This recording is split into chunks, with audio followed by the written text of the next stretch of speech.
Segunda rodada finalizada do grupo B, decisões estão começando a ser tomadas, né? Temos uma decisão aí na terceira rodada entre Canadá e Suíça, valendo a primeira posição do grupo B. E aí, pensando já no chaveamento do mata-mata, pensando onde é que vão ser os locais dos jogos, esse primeiro lugar vale demais para o Canadá, tá? A gente vai trazer tudo isso.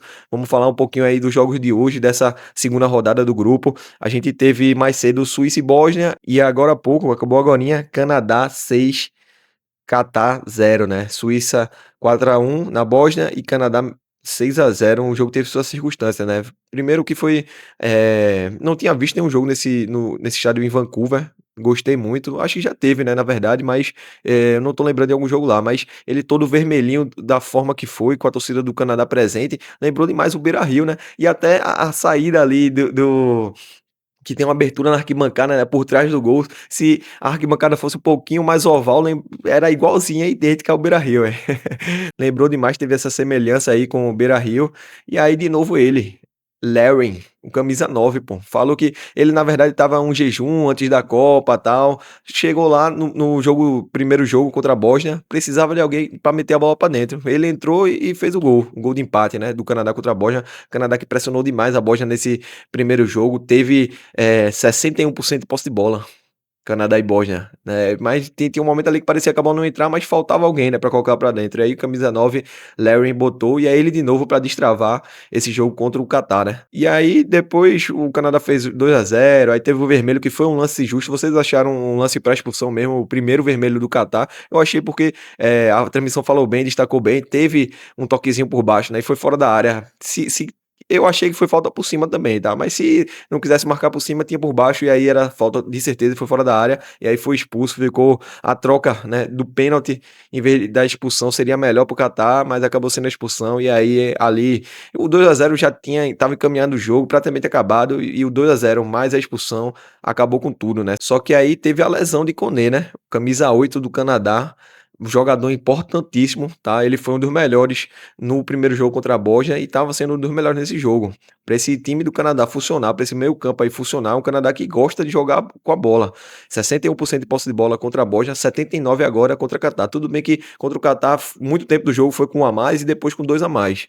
Mas desde o início do jogo, o Canadá indo para cima, tá? Então, Koné era um jogador que estava sendo destaque da Copa no geral, dá para colocar assim. Como a gente sabe, né, aqui no Brasil, como lesão é bronca. A gente perdeu o Militão, perdeu o Estevão, perdeu o Wesley, agora já perdeu o Rodrigo. Mas a de Wesley foi em cima, né? Mas de qualquer forma tinha um tempo, né? Todas essas lesões que eu citei do Brasil foram muito antes ou até tinha um tempo para a gente conseguir trazer alguém no lugar desse jogador lesionado. Agora, durante a Copa, no segundo jogo de Copa, uma peça-chave do seu time é muito complicado para o Canadá substituir aí, tá? Muito complicado. E aí depois, e aí o lance da expulsão foi um azar, pô. Não foi uma falta nem para vermelho. Madibo, né, do Catar, levou o vermelho, mas eu achei exagerado. Tudo bem que não ia ter clima nenhum para ele jogar depois, mas assim, ele não tem culpa também, né? Os jogadores do Canadá foram para cima dele. Ele não teve muita culpa ali, não. Pô, ia fazer o quê? Ele foi um lance que era uma falta talvez desnecessária, mas falta e no máximo para amarelo. E olha lá, só que aí deu muito azar, Koné e muito azar o Canadá. Isso pode fazer o Canadá cair mais cedo, né? Vamos ver como é que vai ser esse jogo agora contra a Suíça, que vai ser um teste para os dois. Já adiantando, também vai ser um teste para os dois. E aí os jogadores do Canadá meio abalados, durante todo o restante do jogo, a galera meio que tirando um pé um pouco, né? Mas até fizeram o terceiro, a partir do momento que fizeram o terceiro gol, começaram a acelerar mais o Canadá. Eles viram que, opa, meio que voltaram à tona, assim, e lembraram que tem que fazer mais gols para conseguir ficar em primeiro, né? Porque o 3-0 não era suficiente. Pelos gols pró, a Suíça estava chegando na última rodada na liderança do grupo, e aí a Suíça ia jogar pelo empate com o Canadá. Então precisava fazer mais gols e começou a acelerar novamente o Canadá, mas de toda forma estavam tirando o pé um pouco nas divididas. Também, pô, uma lesão dessa, fratura exposta, né? Basicamente ali. É muito complicado, mas assim, o jogo já tinha acabado muito antes, Catar muito fraco mesmo.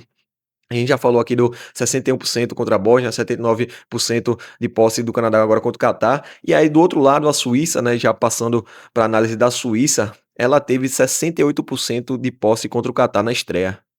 E o Catar na estreia não teve, contra a Suíça não teve jogador expulso não, tá? Então, realmente é uma equipe abaixo e a Suíça também é uma equipe que gosta de jogar bola, tá? E agora contra a Bósnia teve 62% de posse. a Suíça? Será que é só porque a Suíça também é superior à Bósnia? E é muito superior, mas porque ela gosta da bola. Então vai ser um duelo interessantíssimo, porque o Canadá gosta da bola, a Suíça gosta da bola. O Canadá vai ter esse destaque, esse desfalque de Koné. Como é que vai lidar com isso, né? Que é um jogador que trabalhava bem a bola ali, né? Recuperava e armava bem o jogo. Então vamos ver como é que vai ser esse embate. Tô curioso porque 6-0 foi mais do que o suficiente para o Canadá chegar e jogar pelo empate nesse jogo decisivo, tá? E aí a Suíça, desde o início também só deu Suíça, pô. Bósnia é muito fraca mesmo. Já falei aqui, assim, para quem a Itália perdeu e foi eliminada, né?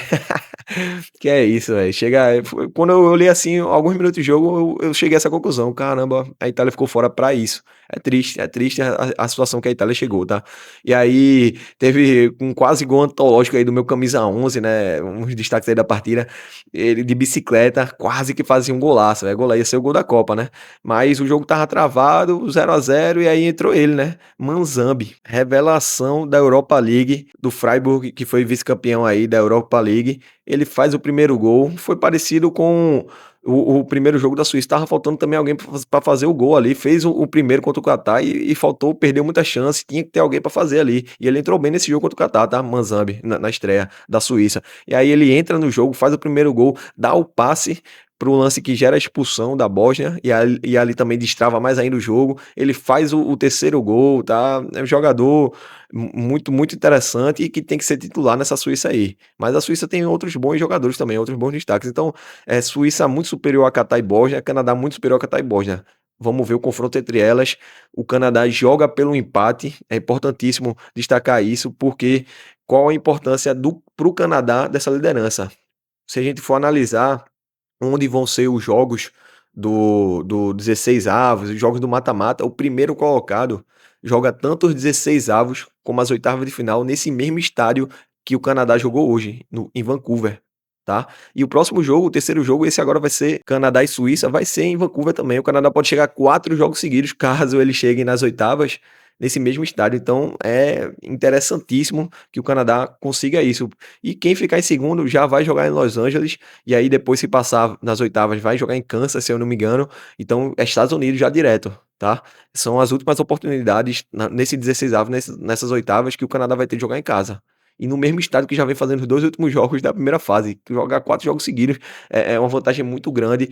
É muito importante que o Canadá ou vença a Suíça ou empate contra a Suíça. Agora, o confronto nesses 16 avos para o primeiro colocado do grupo B vai ser contra o terceiro colocado do E, F, G e J. A tabela é assim. Não me culpe, a tabela é assim.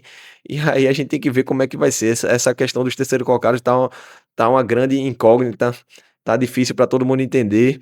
E só depois da terceira rodada, quando os confrontos forem definidos lá, a FIFA botar, ó, fulaninho vai pegar fulaninho, que a gente vai conseguir olhar e ver, calma, é isso aí. Esse terceiro colocado do grupo E é o grupo da Alemanha, tá? O grupo da Alemanha, da Costa do Marfim e do Equador. Se vier qualquer um desses para enfrentar o Canadá, se o Canadá terminar em primeiro, ou a Suíça, dá um jogo bom. E contra a Suíça eu até respeito. Pode ser que eu bote a Suíça como favorita ou de igual para igual. Agora o Canadá, não sei se aguenta, não. Mas vamos ver. O Canadá tá jogando bola. Se jogar melhor com a Suíça e ganhar da Suíça também, aí já cresce no conceito, né? Vamos ver o que é que acontece nessa decisão da última rodada. E o segundo colocado, como eu falei já faz os 16 avos, as oitavas nos Estados Unidos. A partir das quartas de final, todos os jogos são nos Estados Unidos, tá? Não tem mais jogo no México, não tem mais jogo no Canadá. E aí, o segundo colocado desse grupo pega o segundo do A. Ou seja, México ou Coreia. Muito provavelmente México ou Coreia do Sul. Também é um adversário que vai ser do mesmo nível ali. Eu acho que não tem muito para onde correr também, não, né? Talvez ficar em primeiro resulte em pegar um adversário mais difícil nos 16 avos, mas para o Canadá seria muito mais vantagem fazer esse mata-mata em casa com sua torcida, né? A torcida, se o Canadá jogar no México, a torcida do Canadá vai estar presente e vai encher lá no México, mas não vai ser o caso. Jogando nos Estados Unidos ou no Canadá, a turma vai lotar. Só que em casa é muito melhor, né? Então, é basicamente isso. Só para finalizar, Catar e Bósnia se enfrentam, um dos piores confrontos da primeira rodada, tá? Bósnia é horrível, Catar também é horrível. E só que quem vencer vai para os 4 pontos. Esses 4 pontos muito provavelmente coloca essa equipe como um dos terceiros melhores e classificado, né? Pelo saldo de gol, Suíça nem Canadá, por mais que percam um do outro ali, provavelmente não cai para terceiro, vai manter a segunda posição. Então, Bósnia e Catar chegam pro tudo ou nada, ainda é possível. Apresentaram tudo de ruim, né, nesses jogos, nesses 2 jogos aí, nesses 4 jogos, juntando os 2, mas tem uma última oportunidade aí, a torcida da Bósnia muito presente, né, eu acho que esse estádio, por ser maior e por não ser contra o Canadá, a torcida da Bósnia como um todo conseguiu estar presente, muito torcedor, muito bósnio, eu acho que é isso, né, que fala, tava lá presente no estádio, e vai ser um jogo que a gente vai assistir a Copa do Mundo, mas acho que vai doer os olhos, tá. Mas assim, quem vencer muito provavelmente vai para os 16 avos e segue vivo, então vale também demais, tá bom. Essa foi a segunda rodada do grupo B, tem água para rolar nesse grupo ainda, tá. Vamos lá, deixa o like, deixa a inscrição no canal, vamos embora que vai ter México e Coreia do Sul dentro de minutos, instantes, é Copa do Mundo, não para não, valeu.